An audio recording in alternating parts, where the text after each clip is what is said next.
ஏன்னா ஒரு குடும்பத்துக்கு எத்தனை பொறுப்புமா? அப்பா பொறுப்பு, தம்பிக்கு பொறுப்பு, அண்ணனுக்கு பொறுப்பு, தங்கச்சிக்கு பொறுப்பு, இன்னொரு தங்கச்சி பொறுப்பு, தங்கச்சி கணவருக்கு பொறுப்பு, இன்னொரு தங்கச்சி கணவருக்கு பொறுப்பு, மாமாவுக்கு பொறுப்பு. எல்லாரும் பொறுப்பா இருந்தா ஒரு பொறுப்பையும் வைக்கல. நாட்டையே ஆட்டைய போடலான்னு பார்க்குறாங்க. அதுக்கு சீமான் செய்கிறாரு, வச்சு செய்கிறாரு. பெரியாரை தூக்கி பார்த்தாங்க. பெரியார் அவங்க நைனா காணா போயிட்டாரு. நைனாவை நாங்கள் நாராக கிழிச்சு எடுத்துட்டோம். இப்போ அடுத்து இப்போ யாரை பிடிக்கிறாங்க தெரியல, புதுசு புதுசாக பிடிப்பாங்க. இப்போ முப்பாட்டன் முருகன். எங்கள் முருகன் நாங்கள் கையில் எடுத்தா அண்ணாமலை வர்றாரு. அவர் என்னன்னா நான் ஏன் முப்பாட்டான்றாரு. யார் முப்பாட்டினா இருக்கணும், தமிழ் பேசினா தான் புரியும். அமித்ஷா ஹிந்தியில் பேசினா நைமாலும்ட்டு போயிடும் முருகர். நீங்கள் ஏழுமலையான்ட்ட பேசுகிறோம். அவர் தெலுங்கு వాళ్ళ, నువ్వు తెలుగు వాళ్ళ, తెలుగులో మాట్లాడువాங்க. ரெண்டு பேரும் మాట్లాடுவாங்க. பெரும்பாட்ட మాట్లాடுவாங்க. முருகட்ட மாట్లాட முடியாது. நம்ம தமிழ நான் நல்லா வக்கனே மீன் குழம்பு வச்சு மீன் வறுத்து சோறு போட்டு திம்பேன். என்கிட்ட சப்பாத்தி சுக்காரட்டி கூட நான் என்ன பண்ணுவேன், ஐயோ ஏன் தர்றீங்கன்னு கேட்பேன்ல. இப்படிதான் முருகர் இருக்காரு. அவர் போய் கந்தனுடைய கோட்டத்தை கும்பிட்டுருப்பாரு. அப்போ சிக்கு கந்தர் மலைன்னு வச்சுருப்பாங்க. சிக்கந்தர் மலை தான் அது. அதை ஒரு பிரச்சனையாக எடுத்து அதை ஒரே ஊதி பெருசாக்கி தமிழருக்கும் முஸ்லீமுக்கும் பிரச்சனையை உண்டு பண்ணுறதுக்கு இந்த திராவிட கழகம் முயற்சி பண்ணுது. முருகன் யாரையா? கடவுளையா? கடவுளை கூட யாரா வச்சு வியாபாரம் பண்ணுவீங்க?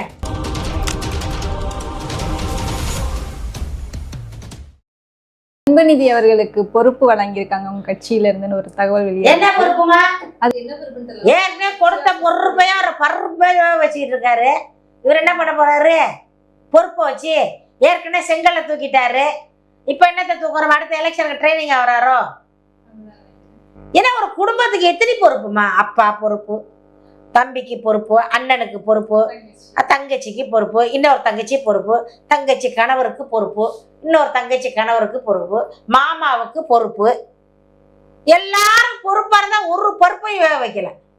பூரா பொறுப்பா இருக்கிற நாட்டை அந்தந்த ஊர்ல ஒரு சகோதரர் ஒரு மாவட்டத்துல இருந்தா அந்த மாவட்டமே அவருக்கு அடிமை. இன்னொரு சகோதரர் இந்த மாவட்டத்துல இந்த மாவட்டமே அடிமை. ஆட்டைய போடுறது, நாட்டையே ஆட்டைய போடலான்னு பார்க்குறாங்க. அதுக்கு சீமான் செய்கிறாரு, வச்சு செய்கிறாரு. பெரியாரை தூக்கி பார்த்தாங்க. பெரியார் அவங்க நைனா காணா போயிட்டாரு. நைனாவை நாங்கள் நாராக கிழிச்சு எடுத்துட்டோம். இப்போ அடுத்து இப்போ யாரை பிடிக்கிறாங்க தெரியல, புதுசு புதுசாக பிடிப்பாங்க. இப்போ முப்பாட்டன் முருகனை பிடிக்கிறாங்க. முப்பாட்டன் முருகனை நாங்கள் கையெடுத்தோம். எங்கள் கடவுள், எங்கள் தமிழ் கடவுள், எங்கள் மூதாதையர். அவர் எங்கள் நாட்டில் இருக்கார், எங்கள் மலையில் இருக்கார். எங்கள் முருகனை நாங்கள் கையில் எடுத்தா அண்ணாமலை வர்றாரு. அவர் என்னன்னா நான் ஏன் முப்பாட்டான்றாரு. யார் முப்பாட்டினா இருக்கணும், தமிழ் பேசினா தான் புரியும். அமித்ஷா ஹிந்தியில் பேசினா நைமாலும்ட்டு போயிடும் முருகர். அவர் முருகர் இவ்வளோ நாளாக நல்லது செஞ்சுக்கிட்டு இருந்தவர் இப்போ செய்யாமல் இருக்கிறதுக்கு காரணமே இவங்க போய் சமஸ்கிருதத்தில் மந்திரத்தை ஓதி ஓதி ஓதி ஓதி அவருக்கு ஒன்றும் புரியாமல் நிற்கிறார். அப்போ போய் தமிழம் போய் கேட்டிருக்கான் பழனி முருகர்கிட்ட போய், என்ன பழனி முருகா, அந்த காலத்திலும் சித்தர்களும் பெரிய பெரிய ஆட்கள் மலை மேலே தூக்கி ஒன்று உட்கார வச்சாங்க. காரணம் இந்த மலையில் நீ இருந்தாலாவது மலையை உடைக்க மாட்டாங்க. இந்த மலையை காப்பாற்றோன்னு பூரா கடலை கொண்டு மலை மேலே வச்சாங்க. என்ன முருகா இப்போ மலையை பூரா உடைக்கிறானே, சுரண்டானே, இதை நீ கேட்கக்கூடாதான்னு கதறி இருக்கான். முருகர் கேட்டுச்சான், என்னடா நீ மலையை சொல்றதை கேட்குற, என்னையே சொல்லிட்டாங்கடா, பின்னாடி என்னையே சொல்லிட்டாங்கடான்னு முருகர் திருப்பி கேட்டிருக்காரு. அது தெரியுமா உங்களுக்கு? உங்கள்கிட்ட எல்லாம் பேச மாட்டாங்க. நீங்கள் ஏழுமலையான்ட்ட பேசுகிறோம். அவர் தெலுங்கு వాళ్ళ, నువ్వు తెలుగు వాళ్ళ, తెలుగులో మాట్లాడుவாங்க. ரெண்டு பேரும் మాట్లాடுவாங்க. பெரும்பாட்ட మాట్లాடுவாங்க. முருகட்ட மாట్లాட முடியாது. தெலுங்கு தெரியలేదు. எங்களுக்கு தமிழ் கடவுள், தமிழ் முருகன். ஹிந்தியும் ஜெயிக்காது, தெலுங்கும் ஜெயிக்காது. தமிழ் கடவுள் எங்கள் கடவுள். நாங்கள் முருகன் கிடைச்சோம். தமிழில் வழிபாடு செய்யுங்க. தமிழ்நாட்டில் தமிழ் கடவுளுக்கு தமிழில் வழிபாடு செய்யாமல் ஏன் சமஸ்கிருதம் சரி கரெக்டாக தப்பாங்க? நம்ம தமிழ நான் நல்லா வக்கனே மீன் குழம்பு வச்சு மீன் வறுத்து சோறு போட்டு திம்பேன். என்கிட்ட வந்து சப்பாத்தி சுக்காரட்டி இப்படி தான் என்ன பண்ணுவேன், ஐயோ ஏன் தர்றீங்கன்னு கேட்பேன்ல. இப்படிதான் முருகர் இருக்காரு. காதல உழுவல முருகருக்கு, பாச புரியல பாவம். கடவுள் எல்லாம் திணறி போய் நிக்குது. மாரியம்மா திணறி போய் நிக்குது, காளியம்மா திணறி போய் நிக்குது. எந்த காளியம்மா? துர்க்கையம்மன் திணறி போய் அந்த காளியம்மாலும் திணறி போய் தான் இருக்கு. அதுக்கும் புரியல, அம்மனுக்கு புரியல, விநாயகருக்கு புரியல, முருகருக்கு புரியல. காரணம் உங்களோட சமஸ்கிருதம். நாங்க என்ன தமிழ் ஓதுவார்கள் இருக்காங்க, நம்ம தமிழரை வச்சு ஓதுங்க. இவங்களெல்லாம் வச்சாக்கா திருச்செந்தூர்ல வந்து எங்க அண்ணன் பேசுறாருமா. திருச்செந்தூர்ல சிக்கந்தர் மலையில வந்து ஒரு பிரச்சனை. சிக்கந்தர் அப்படின்னா கந்தர், முருகனுடைய பேர் தான் அது. கந்தர்னு பேரை வச்சு சிக்கந்தர் மலைன்னு வச்சிருக்காங்க. யாரும் இந்த சிக்குங்கிறவ யாராச்சும் போயிருப்பாரு, முஸ்லீம் போயிருப்பாரு, அவர் போய் கந்தனுடைய கோட்டத்தை கும்பிட்டுருப்பாரு. அப்போ சிக்கு வந்து கந்தர் மலைன்னு வச்சிருப்பாங்க. சிக்கந்தர் மலை தான் அது. அதை ஒரு பிரச்சனையா எடுத்து அதை ஒரே ஊதி பெருசாக்கி தமிழருக்கும் முஸ்லீமுக்கும் பிரச்சனையை உண்டு பண்றதுக்கு இந்த திராவிட கழகம் முயற்சி பண்ணுது. அடுத்தது பழனியில போயிட்டு ஃபுல்லா ஆட்டையை போட்டு அந்த அங்க எவ்வளோ காசு வருதோ அவ்வளவே வந்து சொல்லிக்கிட்டு இருக்காங்க. கேட்டாக்கா வந்து அறநிலையத்துறை அங்க செயல்படுதுன்றாங்க. நிறைய கோயில்கள் வாசல்ல 7 கடைகள் வச்சிருக்காங்க அம்மாக்கள். 25-30 வருஷமா ஒரு 5 ரூபா 10 ரூபா வெத்தலை பாக்கு பூ பழம் வைத்து சாப்பிட்றாங்க. அந்த கடையை பூரா இடிச்சு தள்ளிடுச்சு இந்த அறநிலையத்துறை. அடுத்தது திருச்செந்தூர் நாங்க என்ன சொல்றோம், தமிழே குடமுழுக்கு பண்ணுங்கன்னு சொல்றோம். உங்களுக்கு எங்க வலிக்குது? எங்கள் கடவுள், நாங்க தமிழ் ஓதணுன்றோம். என்ன தெரியுமா, திருச்செந்தூருக்குள்ள உள்ள போய் சாமி கும்பிட முடியல. ஒருத்தரும் டோக்கன் 100 ரூபாய் 500 ரூபாய் 1000 ரூபாய் தான் உள்ள போக முடியும். சாமியா தூரமா இருந்து பார்த்தா ஒரு டோக்கன். சினிமா தேட்டர் மாதிரி ஆகிப்போச்சு. First class ticket, second class ticket இருக்குல்ல, அந்த மாதிரி முருகருக்கு வந்து கிளாஸ் டிக்கெட் போட்டாங்க. நீங்க 1000 ரூபா கொடுத்தா இவ்வளவு கிட்ட பார்க்கலாம் முருகரை, 500 ரூபா கொடுத்தா கொஞ்சம் டிஸ்டன்ஸு, 100 ரூபா கொடுத்தா அந்த லாஸ்ட் முருகர் வந்து புள்ளியா தெரிவார். அது நம்ம பக்தி மயத்தை தான் அந்த முருகர் அப்படி நினைச்சுக்கிட்டு தான் கும்பிடணும். அங்க வேலை கொண்டு வேண்டி வைக்கிறோம், அங்க வைக்கிற வேலை 5 நிமிஷம் ரிட்டர்ன் போகுது. வெளியில மாலை போடுறோம், அந்த மாலை ரிட்டர்ன் போகுது. உண்மையா இல்லையா போய் விசாரிங்க. இதெல்லாம் நடக்கக்கூடாது. தமிழர்கள் வந்தா நியாயமா நடப்பாங்க. முருகன் யாரையா, கடவுளையா? கடவுளை கூட யாரா வச்சு வியாபாரம் பண்ணுவீங்க? ஏண்டா சாராயத்தை விற்கிறீங்க ரைட்டு, கஞ்சா விற்கிறீங்க ரைட்டு, அந்த கொக்ரைன் விற்கிறீங்க ரைட்டு, அதெல்லாம் வீங்க. கள்ள சாராயத்தை ஊத்தி விக்கிறீங்க ரைட்டு, கடவுளை விற்க பாக்குறீங்களா? நல்லா இருப்பீங்களா நீங்க? பாரு சொல்ற கேளு. 18ஆம் படி கருப்பும் ஐயனார் சாமியும் சுருட்டு கஞ்சா சாராயம் எல்லாம் கேக்குது இல்ல. ஐயனார் சாமிக்கு 18ஆம் படிக்கெல்லாம் வந்து கஞ்சாவும் சாராயம் வச்சுதானே சாமி கும்பிடுறாங்க. சாமி வந்து உங்கள்ட்ட கேட்டுச்சு, எனக்கு கஞ்சா வைன்னு கேட்டுச்சு. சாராயம் வச்சுதான் சாமிக்கு ஒரு கூரை கிடையாதுமா, சுருட்டு ஒரு கட்டடம் இருக்காதுமா, ஒரு பில்டிங்மா, ஒரு கட்டை மாதிரி கட்டிருப்பாங்க நிப்பாரு. அவர்கள் எல்லாம் வந்து கடவுள் கிடையாதுன்னா நமது முன்னோர்கள். சுருட்டு வைக்கிறீங்க, சுருட்டு வைக்கிறாங்க. எங்க தாத்தாவுக்கு அப்பன், எங்க தாத்தாவுக்கு தாத்தா ஒருத்தன் இருந்தாரு. அவர் வந்து கோவணம் தான் கட்டியிருப்பாரு. கருப்பரு முனீஸ்வரெல்லாம் கோவணம் தான் கட்டியிருப்பாங்க. யாராச்சும் உங்களை மாதிரி வந்து பட்டு சட்டையெல்லாம் போட்டுட்டு இருக்க மாட்டாங்க. போனெல்லாம் வச்சுக்கிட்டு ஸ்டைலா பேனெல்லாம் ஒரு 1.5 லட்ச ரூபாய்க்கு பேனா கோல்டுல வாங்கி சொல்லிட்டு இருக்க மாட்டார். கருப்பரெல்லாம் முனீஸ்வரெல்லாம் அப்படிலாம் சொல்லி எல்லாம் கோமணத்தோட தான் இருப்பாங்க. எல்லாம் முடிய வளர்த்துருப்பாங்க, எல்லாம் உச்சி கொண்டை போட்டிருப்பாங்க, எல்லாம் கடுக்கம் போட்டிருப்பாங்க, எல்லாம் கையில அருவா வச்சிருப்பாங்க, வேல் வச்சிருப்பாங்க. ஏன் தெரியுமாமா? அவர்கள் வந்து முன்னோர்கள். நம்ம தாத்தாவோட தாத்தா ஒருத்தர் இருந்திருப்பாரு கருப்பர். நீங்களும் உங்க முப்பாட்டன் தானே சொல்றீங்க முருகனும் அந்த மாதிரி. ஆனா அவர் வாழ்ந்தவர் எங்க முப்பாட்டன். அவரை மாதிரிதான் கருப்பர்கள் எல்லாம் ஒரு ஊர்ல வந்து கங்காணின்னு ஒருத்தர் இருப்பாங்க. நைட்ல பிரச்சனை வராம காவல் காக்கிறதுக்கு ஒருத்தர் போவாங்க. அப்ப அந்த வேலருவா இந்த வெட்டருவால் வேல் கம்பெல்லாம் எடுத்துக்கிட்டு ஊரை சுத்தி வருவாங்க. குதிரையில ஒருத்தர் போவாரு, ஒருத்தர் நாயை பிடிச்சிக்கிட்டு போவாரு, ஒருத்தர் நடந்து போவாரு. அப்படி போகும் பொழுது அவர் இறந்த உடனே அவர் நினைவாக வச்ச சிலை தான் அந்த சாமி. அந்த சாமிகள் எல்லாம் முன்னோர்கள், அந்த உயிரோட வாழ்ந்தவர்கள். அந்த கருப்பரு, பெரிய சாமி, சின்ன கருப்பு, பெரிய கருப்பு, இவர்கள்லாம் வந்து நம்மளோட முன்னோர்கள். தாத்தனுக்கு தாத்தா வாழ்ந்தவர்கள். இப்ப நம்ம செத்துட்டாங்க. அப்போ எப்படி இதுக்கு ஒரு உதாரணம் சொல்ல ஈஸியா அவங்களுக்கு புரியுற மாதிரி சொல்றாங்க. கருணாநிதிக்கு சமாதி வச்சிருக்காங்களா? ஏன் வச்சிருக்காங்க? பெரிய தலைவர் வச்சிருக்காங்க. இப்ப என்ன பண்ணாங்க, ஒரு 20 வருஷம் கழிச்சு யாருக்குமே சமாதின்னு தெரியாது, போய் உளுந்து கும்பிடுவாங்க. இப்ப கும்பிடுறாங்க, தோப்பு கரணம் போடுறாங்க, கற்பூரம் கொளுத்துறாங்க, கையில போய் சத்தியம் பண்றாங்க அடிச்சு. சமாதியில நடக்குது அதெல்லாம் எங்க நடக்குது? அதை போல வந்து அவர்கள் இறந்தவர்கள் முன்னோர்கள் தான் சாமிகள், அவர்கள் இருக்கிறாங்க. அது போல எங்க பாட்டன் முருகன், முப்பாட்டன் முருகன், அவர் வந்து மலையில வாழ்ந்தவர், அவர் ஒரு வேடவ குலத்துல இருந்தவர், வேடவ பெண்ணை திருமணம் பண்ணவர், அவர் முருகன். அவர் வந்து அறிவு நிறைந்தவர், அறிவு சார்ந்தவர், மக்களுக்கானவர். அவர் வந்து முருகனாக நாங்கள் வழிபடுறோம். நீங்க உடனே அவருக்கு ஹிந்தி சொல்லி இங்கிலீஷ் சொல்லி சமஸ்கிருத பாட்டு பாடி அவர் சக்தியை மறந்த. இன்னைக்கு வந்து திருச்செந்தூர்ல வந்து கடல் ஏன் உள்வாங்குது சொல்லுங்க? அடிக்கடி உள்வாங்குதா? முருகர் அவ்வளவு கோபமா இருக்கு, அவ்வளவு கோபமா இருக்கு. என்ன சொல்ற, இருறா இந்த கடல்ல போட்டு புதைக்கிறடா அவங்களான்னு சொல்லியிருக்காரு. கடல்ல வச்சிருக்கீங்களா சமாதி, புதைக்கிறடா தூக்கி போட்டு உள்ளன்னா அந்த முருகர் வந்து அப்படியே வந்து எச்சரிக்கை பண்றாரு. அவங்க புரியாது. ஆனா சுனாமி வந்தா நார்மல் மக்கள் தானே பாதிக்கப்படுவாங்க, அவங்க எல்லாம் நல்லா சேஃபா தானே இருக்காங்க. சுனாமி எங்கம்மா முன்ன வந்ததுதான், அது வந்து எத்தனையோ கடல் உள்வாங்கன்னா திரும்ப வரும்போது சுனாமியா தானே வரும், அதிகமா வராது. இது வந்து உள்வாங்குத நல்ல கடவுள்ல. முருகர் வந்து சக்தி வாய்ந்தவர். அதை வந்து வெளியில வர அந்த கோயிலை ஒட்டி முதல் பார்க்கும்போது தூரமா இருந்துச்சு கடல், இப்ப கிட்ட கிட்ட கிட்ட வந்து செவுத்துல அடிக்க ஆரம்பிச்சுட்டு இப்ப அதை உள்வாங்கி கடவுள் வழிகாட்டுறாரு.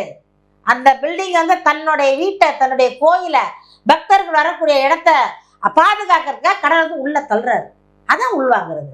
அது கடவுளோட சக்தி. அது அதை ஒன்றும் செய்ய முடியாது. அதே போல பழனி முருகர் சக்தி வாய்ந்தவர்.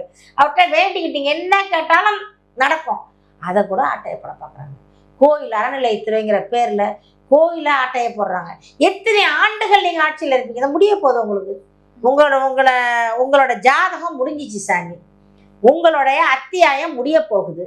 திராவிட மாடல் ஓரமா உட்கார போகுது. போதும், 1/2 நூற்றாண்டு காலமாக நீங்க ஆட்சி பண்ணிட்டீங்க. இதுக்கு மேல இந்த நாட்டுல ஒண்ணும் இல்லை. தாலியா அறுத்தாச்சு, தாலி இல்லை. நிறைய பேர் மஞ்சள் துண்டை தான் போட்டிருக்காங்க, தாலி இல்லை, தாலி அறுத்துட்டாங்க. அந்த மஞ்சள் துண்டையை அறுத்து போட்டு மதுவை கொடுத்து கொண்டுட்டாங்க. இளைஞர்கள்லாம் வேலை வாய்ப்பு இல்லாம சாவுறாங்க. இன்னும் என்ன இருக்கு இந்த நாட்டுல? நீங்க ஆட்சிக்கு வந்து என்ன பண்ண போறீங்க? அடிச்ச கொல்ல போதும், சுருட்டிய பணம் போதும். தயவு செய்து வழி விடுங்க. இனிமேலாவது இருக்கிறத வச்சு மக்களை காப்பாற்றும். இந்த விவசாயத்தை கொஞ்சம் நெஞ்சம், இந்த ஆறு கொஞ்சம் நெஞ்சம், மலை கொஞ்சம் நெஞ்சம், இந்த மண்ணு கொஞ்சம் நெஞ்சம், கொஞ்சம் கொஞ்சமா இருக்கிற அந்த வளத்தையாச்சும் நான் காப்பாற்றுறோம். அதுக்கு வழி விட்டு தயவு செய்து ஒதுங்கி நில்லுங்க. அவ்வளவுதான் கேட்பேன். ஐயா, முருகர் மாநாட்டுல ஒரு போஸ்டர் ஒட்டி இருந்திருக்காங்க. முருகா திராவிடத்தை ஒழிக்க வேல் எடுத்து ஓடிவா அப்படின்னு சொல்லிட்டு ஒரு போஸ்டர் ரொம்ப பரவலா பேசப்பட்டது. அதை பத்தி உங்களோட கருத்து என்னதியா? ஏமா, உயிரோட இருக்க மனுஷன் வேலை எடுத்து வான்னு சொன்னா வந்துருவான். இது பாவம், அது சாமியா இருக்காரு, அங்க கற்சலையா இருக்காரு, இல்ல வெங்கல சிலையா இருக்காரு, அவர் எங்க வேலை எடுத்துட்டு வர போறாரு? அதுக்காக தைரியமா போஸ்ட் ஒட்டுறது தான். 2 ஊருக்கு இழைச்சவன் எவன்னா திமுக தான். அதனால எங்களை பத்தி நீங்க என்ன வேணாலும் அடிப்பாங்க. நாங்க எதையாவது சொல்லிட்டோம்னா அவர்கிட்ட போய் கேட்குறேன், அவர்களை சாமியே இல்லைம்பாங்க. ஆனா அவங்க பொண்டாட்டி கோயிலுக்கு போவோம், கடவுளே இல்லைம்பாங்க. அவங்க கஸ்டமர்லாம் கோயிலுக்கு போவாங்க. கோயிலுக்கு போய் நல்லா வக்கனே நல்ல வெண்ணெய் நெய்யும் வாங்கி நக்கிவிட்டு வெளியில வந்து அந்த விபூதியை அழிப்பாங்க. இதெல்லாம் அவங்க மாடலாக செய்வாங்க. திராவிட மாடல்னா அப்படிதான் மாடலாக இருக்கும். திருமாவளவன் போய் விபூதி அழிச்சாரு. இவங்கெல்லாம் அப்படிதான் உள்ளுக்குள்ள வச்சுக்குவாங்க. மனைவி கோயிலுக்கு போவாங்க, அம்மா கோயிலுக்கு போவாங்க, தங்கச்சி எல்லாம் கோயிலுக்கு போவாங்க, சாமியெல்லாம் கும்பிடுவாங்க. ஆனா வெளியில வந்தா வேஷம் நித்யானந்தா சாமி மாதிரியே வேஷம் போடுவாங்க, நித்யானந்தா மாதிரியே பேசுவாங்க, வக்கனே பேசுவாங்க. ஆனா உள்ளுக்குள்ள பாத்தீங்கன்னா பயங்கர ஆக்டிங்மா, பயங்கரமான ஆக்டிங். திராவிட மாடலு. இவங்கள்ட்ட போய் சாமியை போய் அவங்கள சாமின்னா என்னன்னே தெரியாது, கோயிலுக்குள்ள போக மாட்டாங்க. சரி, நீங்க தான் திராவிட மாடல் தான் உங்களுக்கு சாமி நம்பிக்கை இல்லையில, அறநிலையத்துறை எதுக்கு ஒரு துறை வச்சிருக்கீங்க? உங்களுக்கும் சாமிக்கும் சம்பந்தம் இல்லல்ல. அது பிரிட்டிஷ் காலத்துல இருந்து இருக்குமா? நீ என்னமோ புதுசா பேசுற. அது இருக்கு, திராவிட கலர் தான் பிடிக்காது இல்ல சாமி. அதுக்காக என்ன பண்ண முடியும்? தெய்வத்தை பிடிக்காது. ஆனா சாமி சிலைக்கு அந்த உண்டியல் காசை மட்டும் எடுத்தீங்க. சீமானு கொடுத்துடலாமா? அந்த உண்டியல் காசை எடுத்துக்கீங்க. சீமானு கொடுத்துடலாமா? எங்களுக்கு ஏன் தெரியும்? பழனி முருகன் நாங்க என்ன உங்களை மாதிரி கொள்ளை அடிச்சுட்டா கிடக்குறோம்? அப்புறம் எது கேக்குறீங்க? ஓ, எல்லாத்தையும் ஆட்டைய போடதானே அலையறீங்க. யாரு ஆட்டைய போடுறா? அதுக்கு தான் அறநிலையத்துறை கமிஷனர் இருக்காரு. இப்ப கோயில்ல கை வச்சிருக்காங்க. நாங்க கோயில்ல கை வச்சா நாங்க நாசமா போயிடுவோம், கவலைப்படாத. இங்க பாரு, 10 பைசா கூட கோயில் பணத்தை, உண்டியல் பணத்தையோ கோயில் பணத்தையோ நாங்க வாங்கினோம்னா நாங்க நாசமா போயிடுவோம். அதை பத்தி சிவன் சொத்து கொலநாசம்னு பழமொழியே இருக்கு. ஆகையினால நீங்க கவலைப்படாத. நாங்க வந்து அந்த சொத்தெல்லாம் நாங்க பாதுகாக்கத்தான் வந்திருக்குமே தவிர, அப்புறம் நாங்க எல்லாமே வேற யார்? நீங்களா வந்திருக்கீங்க? இல்ல உங்க தலைவர் வந்து எதுல என்ன கிடைக்கும் அப்படியே நோட்டம் விடுற. நீங்க பார்க்கும் போதே இது எவ்வளவு தேரும், எவ்வளவு வரும், எத்தனை ஏக்கர், எத்தனை புள்ளி, இதை தான் நீங்க இப்ப வந்து எதுக்கு வந்து கோயில்கள் வந்து ஆக்கிரமிப்பு பண்றீங்க? ஏன் கோயில்ல வந்து இடிக்கிறீங்க? போய் கோயிலை ஏன் வெளியில கடைகள் இடிக்கிறீங்க? கோயில்களை ஏன் இடிக்கிறீங்க? சிதிலம் அடைஞ்ச கோயிலை எடுத்து செய்யுங்க.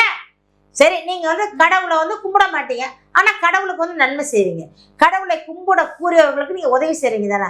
எத்தனை கோயில் சிதிலம் அடைஞ்சிருக்கு? ஒரு கோயிலுக்கு பெயிண்ட் அடிச்சிருக்கீங்களா? ஒரு கோயில ஒரு செங்கல்ல தூக்கி வச்சிருக்கீங்களா? என்ன பண்ணிருக்கீங்க கோயில்களுக்கு? 10,000 கோயிலுக்கு நாங்க குடமுழுக்கு பண்ணிருக்கோம் அந்த 4 வருஷத்துல. சும்மா 10,000 10,000 50,000 ஒரு கோடி பெரிய பெரிய லிஸ்ட் தான். ஜெயலலிதா இறந்தப்பச்சும் கோயில்களுக்கு செஞ்சாங்க நிறையா. எல்லா கோயில்களையும் அன்னதானம் போட்டது அம்மையார் ஜெயலலிதா, மறக்க முடியாது. அவங்க செஞ்சாங்க. இவர்கள் வந்து கோயில் வாசல்ல போக மாட்டாங்க, கோயில்ல ஆனா மஞ்சள் தொண்டு மட்டும் போட்டுப்பாங்க. ஜோசியம் பார்ப்பாங்க, ஜாதகம் பார்ப்பாங்க. நானும் அவர்கள் வீட்டுல இருந்தவங்க ஒரு இடத்துல ஜாதகம் பார்த்துருக்கோம். நான் ஓலைச்சோடி பார்க்க தாம்பரத்துல போய் அங்க வந்து உட்காந்துருந்தாங்க. கருணாநிதியோட மனைவியும் அக்கா கனிமொழியும். அப்ப அந்த அக்கா சின்ன வயசு, நான் அப்ப சின்ன வயசு தான். நான் எங்க அம்மா பேருக்கு, அவங்க வந்து எங்களுக்கு முன்னாடி உட்காந்துருக்காங்க.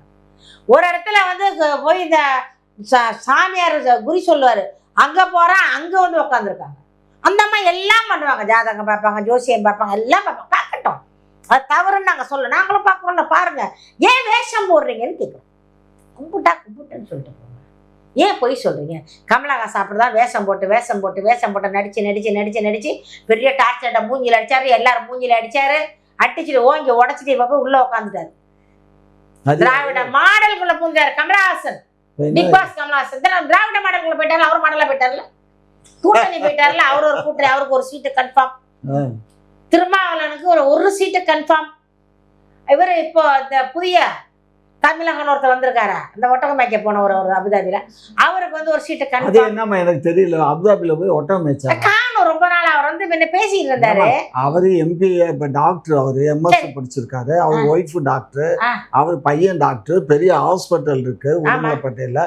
அவரு போய் ஒட்டகம் மேய்ச்சாருன்னு பொய்யெல்லாம் பேசுறாரு. ஒட்டகம் மேய்க்கிறவங்களோட பார்க்க கூட போயிருக்கலாம், வைத்தியத்துக்கு கூட போயிருக்கலாம்ல, ஒட்டகத்துக்கு ஊசி கூட போயிருக்கலாம்.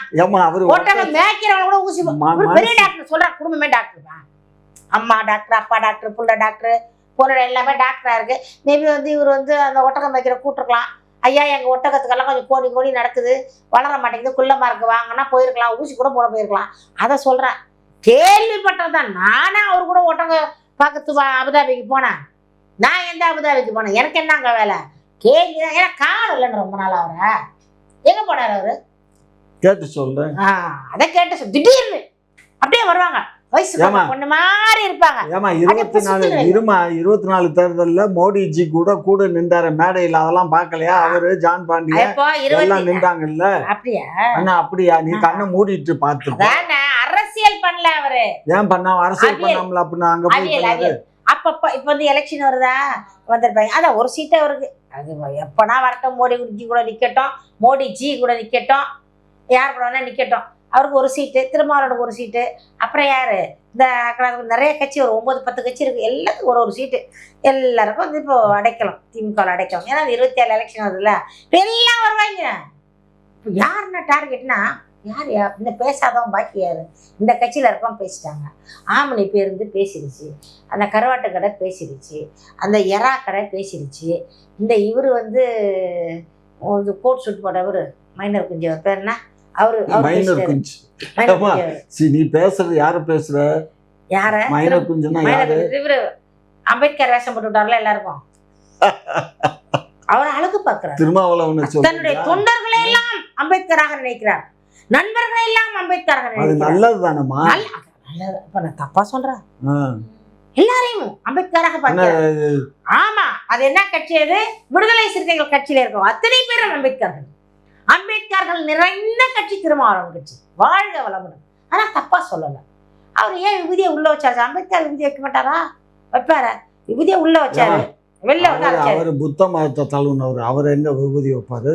அவர் சட்டம் எழுதும் போது வந்து யாருக்கு, நீங்க இந்தியனுக்கு இந்த சட்டம், இந்தியன் கற்பழிச்சா 7 வருஷம், முஸ்லிம் கற்பழிச்சா 4 வருஷம், கிறிஸ்டின் கற்பழிச்சா எழுதலையே.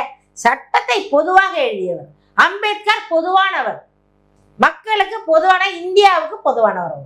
அவரை வந்து யாரை பிரித்தோ என்னுடையவர் சொல்ல முடியாது. அவர் திருமாவளவனுக்கு நினைப்பு அம்பேத்கர் வந்து நம்ம அபகரிச்சுக்கோன்னு வேஷம் போட்டு கூப்பிட்டு வர்றாரு. எல்லாம் எலெக்ஷன் தான், எல்லாம் 26 தான். 26 இதுவும் செய்யும், இன்னமும் செய்யும். நீங்க பாருங்க இன்னும் என்னென்ன கூத்துக்கள்லாம் நடக்குதுன்னு பார்த்துக்கிட்டு இருக்க. மேம், திரு அண்ணாமலை அவர்கள் சொல்லியிருக்காங்க ஒருவரும் மதம் மாறக்கூடாது, ஒருவேளை இதுவரை யாராவது மாறி இருந்தாங்கன்னா உங்களை திரும்ப அந்த மதத்துக்கே மாற்றணும் அப்படின்னு சொல்லிட்டு கூறியிருக்காரு. இதை பற்றி உங்களோட கருத்து என்னது மேம்? ஒருவர் வந்து மதம் மாறுவதோ வேறு மதத்தை திருமணம் செய்ய அவரவர் விருப்பம், அது அவரவர் விருப்பம். அவர் என்ன இன்னொரு ஜாதியில் திருமணம் பண்ணியிருப்பாரு, அந்த கடவுளை கும்பிடுவார். இன்னொரு மதம் மாறி இருக்கலாம், இந்த மதத்தில் வந்து மரியாதை இல்லைன்னு இருக்கலாம், வேறு மதத்துக்கு போய் மரியாதை கிடைச்சிருக்கும், மதம் மாறி இருப்பார். இந்த மதத்தில் இருக்கிற பொண்ணை வந்து கொடுக்க மாட்டேன்றப்பா குடிகார பையன்ட்டு, அந்த மதத்தில் அன்பாக கொடுத்துருப்பாங்க, அவங்க வந்து நல்லா வாழ்ந்துருப்பாரு. அதெல்லாம் வந்து அவரவர் விருப்பம். நீ இந்த பேர் வைக்கக்கூடாது, நீ ராமசாமி முன்சாமி கிருஷ்ணசாமின்னு தான் பேர் வைக்கணும், நீ வந்து வேற பேர், இதெல்லாம் வந்து அண்ணாமலைக்கு தேவையற்ற வேலை. உங்கள் வேலை என்ன? அரசியல் பார்க்குறீங்களா? அரசியலை மட்டும் பாருங்க. இப்போ நாடை காப்பாற்றணுமா, மக்களை காப்பாற்ற பாருங்க. நீ வேற மதத்துக்கு போன திரும்பி வா, நீ வெளிநாட்டுக்கு போனவன் திரும்பி வா, நீ யூஎஸ் போனவன் திரும்பி வா, என்ன பண்ண போற? திரும்பி வந்து என்ன பண்ண போற? நீ என்ன கொண்டு மோடிஜிகிட்ட கொண்டு ராமர் கோயிலில் கொண்டு உட்கார வைப்பீங்க, கட்டை அடிக்க விடுவீங்களா, இல்லை மாட்டு மூத்திரம் குடிக்க விடுவீங்களா?